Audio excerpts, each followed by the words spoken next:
Welcome back, everyone. Hope you're doing well. So I wanted to do this quick video on purchasing your first hunting rifle.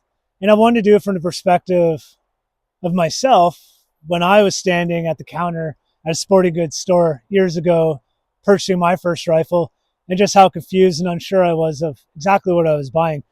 So I wanted to do this video in a way that's incredibly basic and self-contained. I know this is a huge rabbit hole and everyone's got an opinion and they're not wrong, but I just wanted to maybe add some clarification if this is your first time buying your first hunting rifle, especially if maybe you're a bit older and you haven't hunted your whole life and you haven't shot a rifle and you want to get into deer hunting and you're just not sure what you should be purchasing. So hopefully I can answer some really basic questions here and give you guys some tips and advice that might help you make that decision and just add some clarification to the whole process. So it was several years ago, and I was standing up in an department store, a sporting goods store in northern BC. I was up there doing some steelheading, and I knew I wanted to get into hunting, and I knew I was going to have to find myself a good hunting rifle. And I walked into this store, and they had a really nice left-handed rifle on, heavily discounted. It was a super good deal. I even knew that at the time, and I wanted to purchase it, but I had never heard of the cartridge before. And I called some friends. I called my dad, talked through it.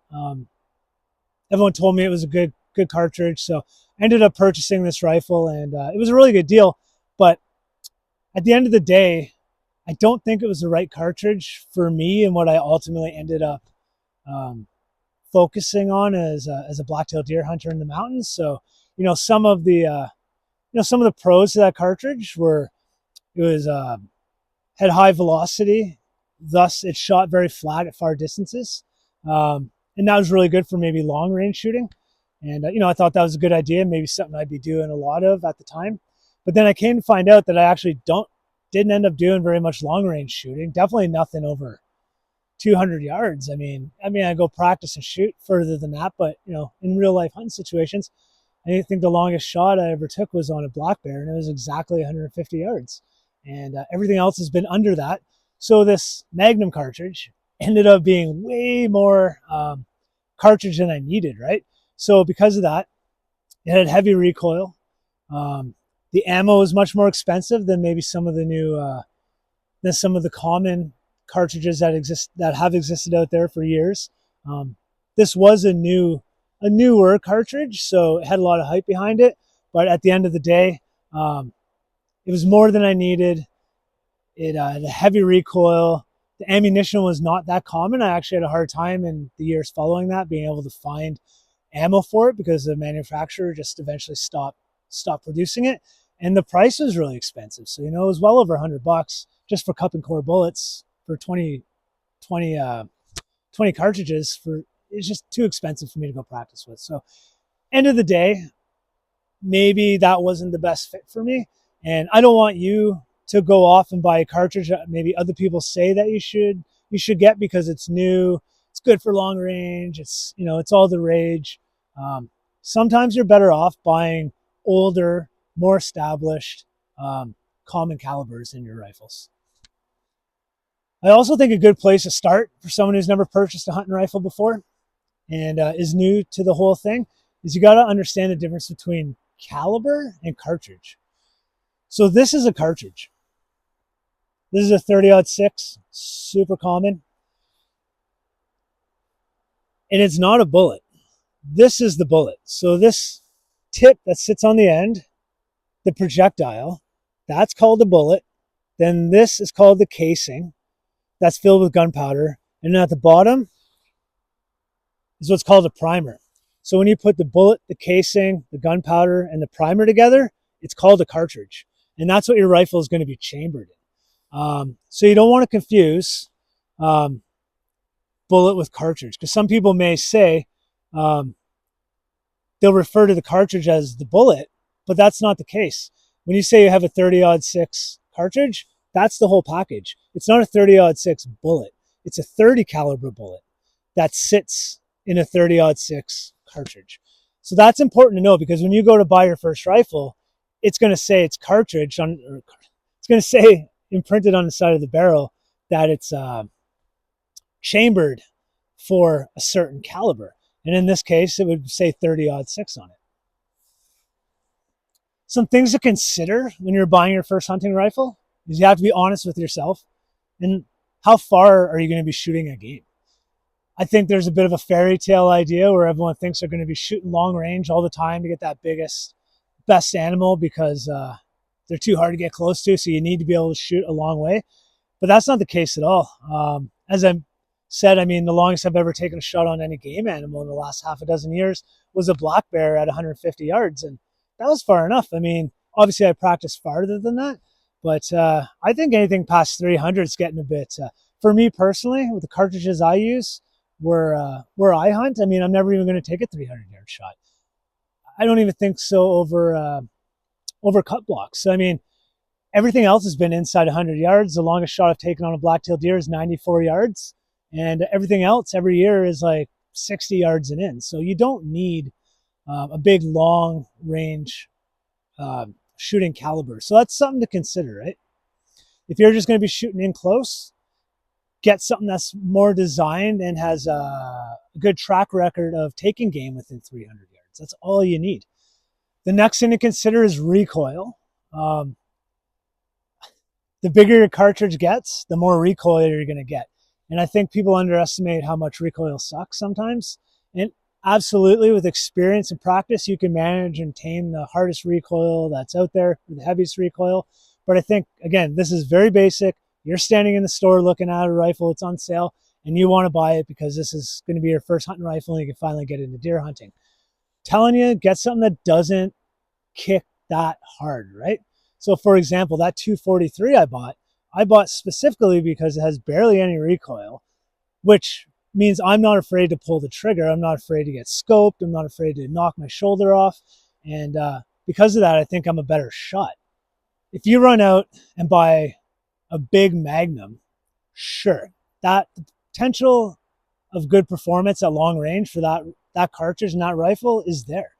But if you're scared to shoot it because every time you pull a trigger, it knocks your shoulder off, even if you try to act like a tough guy, you're still going to be scared of that recoil and your body's going to involuntarily flinch and like prepare for the impact of that heavy kicking Magnum rifle every time you squeeze the trigger, whether you mean to or not, which is going to make you less accurate because right before you squeeze that trigger, you're going to flinch a bit and you're going to pull your scope off target. And it's going to be bad, right? You're better to shoot a lower recoil cartridge that you can shoot comfortably, keep your eyes open, keep your eye on target, and you'll shoot more accurately, which is always more deadly than more power. The next thing to consider would be ammo availability and price. So that first rifle I bought was so expensive on ammo, and then as time went on, it started to fall out of favor with popularity, and that manufacturer stopped making as much ammo for that cartridge and that rifle as they used to. So I started to have a harder time finding ammunition. I had to reach out further and look farther. And ultimately the price was already expensive. It went up even more because it became a bit of a specialty cartridge. So that's not good either. So you want to find a cartridge that's very common for your first rifle because you don't know where you don't want to struggle to find ammo. You just want to be able to go to a local store, pick up a box of ammo at a reasonable price. If you're up north on a hunting trip and who knows, maybe you knock your scope out of zero and you got to take a bunch of shots and you burn up the only box of ammo that you got to get it sighted in again, that's no good because you're out of ammo. And if you go to the corner store in some small town up north and you have this specialty cartridge, chances are they're not going to have it on the shelf and you're kind of hooped. But if you get something super common, like a 30-06, everywhere's going to have that, right? So it's better to be able to find your ammo quickly and then get it at a reasonable price because this is so popular and has been so popular for so many years. Everybody makes ammo and every sports store shelf is going to have a bunch of 30-06 ammo on it. As an example, it's not the only cartridge that's like that, but it's a good one. So if you just want an all-around, easy to find ammunition for, reasonably priced ammunition, you can spend more to get premium ammunition for your 30-06, for example, but you don't need to. If you're just deer hunting, it's a pretty good way to go. You should also think about meat damage. So if you're mostly going to be hunting blacktail deer, for example, you should get a caliber that's sort of tailored to the size of animal, right? So there's no point. The bigger the cartridge you get for, a smaller animal, the more damage you're going to do because it's coming in with a lot more velocity and a lot more energy. You're going to do more damage on that deer, right? So if you'd like to take a deer, and I would say, as like with a minimum amount of firepower, you kind of want the tool for the job, I suppose, right? So if it's a smaller animal, get a cartridge that's a bit designed for medium to small game. If you get something that's designed for big game, you start shooting smaller game with it, you're going to do a lot more meat damage, right? So if you don't want to, if you want to save as much meat off your deer as you can, something to consider. It's not the end of the world to overkill, but sometimes it's nice to have the right tool for the job. So that brings me to my next point. You got to consider what you're going to be hunting for. So that's fine. If you call deer hunting right in the middle and that's what you're going to be doing, you got to decide maybe what else you might potentially hunt in the future, right? So if you see yourself maybe trying to go moose hunting or elk hunting and you're only going to have one rifle and it's your first rifle, you want something maybe like a 30-06 or a 7mm Rem Mag or something that you can get bigger bullets and you can hunt bigger game with it, right? But then if you want to hunt deer or something smaller, you can get smaller bullets in the cartridge and downsize the cartridge to accommodate the smaller game. So that's something to think about. And a 30-06 and a 308 are right there, is right in the middle as jack of all trades. But say, I don't know, maybe you've already got a 30-06 like I do. And maybe you feel like it's a bit much for these blacktail deer. So then, maybe you want to consider something like a 243, which is what I did. And on the top end, a 243 with a 100-grain bullet is more than adequate for a deer. But then I can go down like into varmint-sized game animals, right? So I can either take a wolf or a cougar or a coyote with my 243, and it's going to do the job. Any smaller than that, like bobcat, lynx, something like that, probably a bit much for that as well. But then you can buy smaller. You can buy the same 243 cartridge with a smaller bullet, like a 55 grain, which is designed for predators and varmints. So it makes it more versatile, right? So that's something to consider as well. If you're going to buy one rifle, what are you going to potentially be hunting besides deer in the future? And ultimately, if you're going to purchase your first hunting rifle, it may come with a scope. It may not come with a scope. But I would err on the side of caution not to use over magnification for this type of hunting. If you're doing something else and you're shooting long range, for sure, get yourself a bigger scope. But I think for hunting in the mountains of British Columbia here, like I said, every deer I've shot's easily been under 100 yards, and definitely 99% of them have been under 60 yards. So you do not need much of a scope, right? So what I've got, this is my 243. You can say this rifle is on the high end of the budget rifles. You do not need to spend a lot of money on your first hunting rifle. You get what you pay for, but these days, budget rifles shoot incredibly well. I've got another one that's worth about, I picked it up for half the cost of this one, and that's my 30-06. And man, that's my favorite shooting rifle. Like, I feel very confident, at my personal long ranges, extended ranges, I would pick up that 30-06 and I would use that because it shoots so well, and it's my least expensive rifle. It's crazy. But this is a couple steps up in quality, and it's a good rifle. But the scope I got on it, that was my point, is a 2:7 magnification. And I mean, I don't think you need more than that. I mean, if you buy your first hunting rifle and it turns out to come with a scope included in the package, it's probably going to be a 3-9 power, and that's all you need. I could tell you a story about the other scope actually I had on this rifle a couple years ago, and it was more magnification. And I was deer hunting, and this doe and this fawn had stepped out super close to me, like incredibly close. And I got my phone out, and I was like, I could almost reach out and touch them. It was kind of amazing how they weren't afraid of me. But then I had a feeling it was a good spot. And I'm like, I feel like there could be a buck in the area as well. So I got ready for it. But this buck came running up the side of this knob so much closer than I thought he was going to. Like, he was like under 15 yards, and he was totally like rutted up and did not, he looked at me and just kept doing his thing. Like he didn't even care I was standing there with the rifle.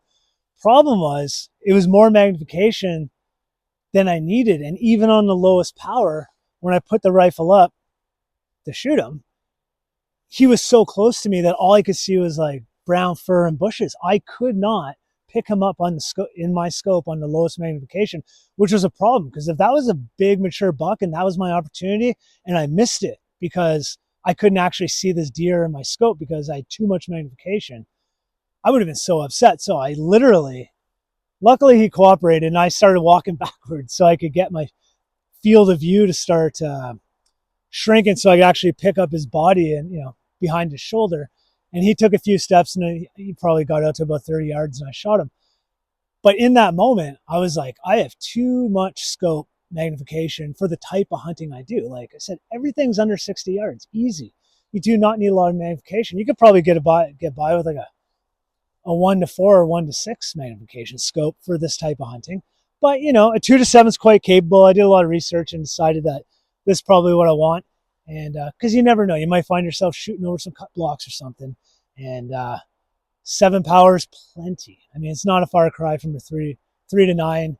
But I would just caution you against getting too much magnification for your rifle. So I guess to kind of summarize it, I would buy a common cartridge that's readily available. Ammo prices are fair and not the most expensive on the shelf. You do not need to buy an expensive rifle. You can get a budget rifle. They're everywhere these days. And for the most part, they all shoot incredibly well. So don't be afraid about that. You might want to consider for blacktail deer hunting out here, the synthetic stock, not necessary. But when it's pouring rain out like it did this year, this thing was saturated, right? So having that synthetic stock, stands up to the weather a bit better. And it's a bit lighter. And if you're not shooting a giant Magnum cartridge, it's fine if the rifle's lighter because it's not going to have so much recoil. Be aware of a cartridge you buy. If you buy something that's too big, you're going to pay the price with heavy recoil. That's not even necessary. And don't go crazy on your scopes. Get something that's mid-range or even lower power than that. And I think you'll be just fine. You'll appreciate it when the time comes and, you see your first deer and it's really not that far away and you can just shoulder your rifle quickly and, pick up the deer in your scope instantly and get that shot off and get your buck down. So that's really it. Again, I am certainly not an expert and this is a huge rabbit hole, but I just wanted to try and do a bit of a self-contained video to just, if you're that guy who's standing in the store trying to buy your first rifle and it's overwhelming and you're not sure exactly what caliber, what rifle, what scope to get, it doesn't have to be that complicated. Just go super common and you'll be fine. And then once, if you fall in love with hunting, down the road you can buy all the, the boutique cartridges you want, all the nice expensive rifles. And I think for a lot of people, that's something that ends up happening, but or maybe not. So, but you don't want to invest too much money, and hopefully maybe some of the mistakes I made, not the end of the world, but might save you guys a bit of headache purchasing maybe a rifle, scope combo and cartridge that you didn't really need to buy in the beginning. So yeah, I love going down the rabbit hole of different cartridges and rifles. I'm into it. I'm not an expert, but it's actually really fun. It's pretty addicting. So yeah, if you guys want to talk about it or have any ideas and suggestions, love to hear all about it. Just leave some comments in the video down below. So hope you're doing well. Take care, and we'll see you next time.